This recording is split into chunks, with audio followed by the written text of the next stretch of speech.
क्या आप जानते हैं कि माँ दुर्गा के दूसरे रूप माँ ब्रह्मचारिणी की क्या कथा है?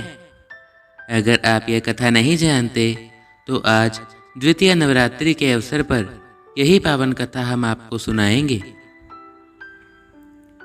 माँ दुर्गा के नवशक्ति का दूसरा स्वरूप ब्रह्मचारिणी का है। यहाँ ब्रह्म का अर्थ तपस्या से है। माँ दुर्गा का यह स्वरूप भक्तों और सिद्धों को अनंत फल देने वाला है। इनकी उपासना से तप, त्याग, वैराग्य, सदाचार और संयम की वृद्धि होती है। ब्रह्मचारिणी का अर्थ तप की चारिणी यानी तप का आचरण करने वाली। देवी का यह रूप पूर्ण ज्योतिर्मय और अत्यंत भव्य है। इस देवी के दाएं हाथ में जप की माला है और बाएं हाथ में यह कमंडल धारण किए हैं।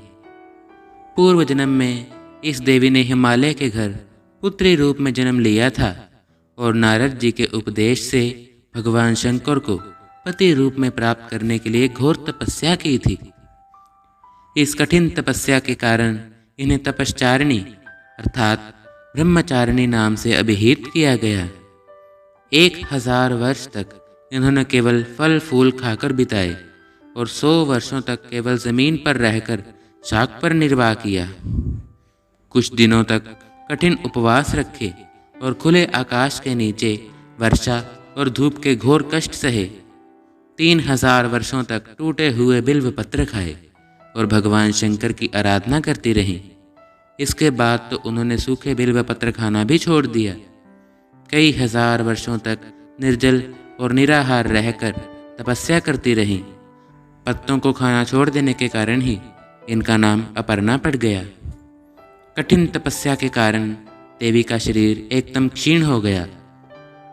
देवता, ऋषि, सिद्धगण, मुनि सभी ने ब्रह्मचारिणी की तपस्या को अभूतपूर्व पुण्य कृत्य बताया, सराहना की और कहा, हे देवी, आज तक किसी ने इस तरह की कठोर तपस्या नहीं की। यह तुम्ही से ही संभव थी। तुम्हारी मनोकामना परिपूर्ण होगी और भगवान चंद्रमौली शिव जी तुम्हें पति रूप में प्राप्त होंगे। अब तपस्या छोड़कर घर लौट जाओ। जल्द ही तुम्हारे पिता तुम्हें बुलाने आ रहे हैं।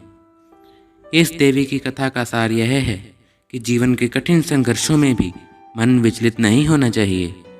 माँ ब्रह्मचारिणी देवी की कृपा से सर्व सिद्धि प्राप्त होती है। दुर्गा पूजा के दूसरे दिन देवी के इस स्वरूप की उपासना की जाती है। जय माता दी। धन्यवाद। For more updates, subscribe to our channel SM1 Bharat.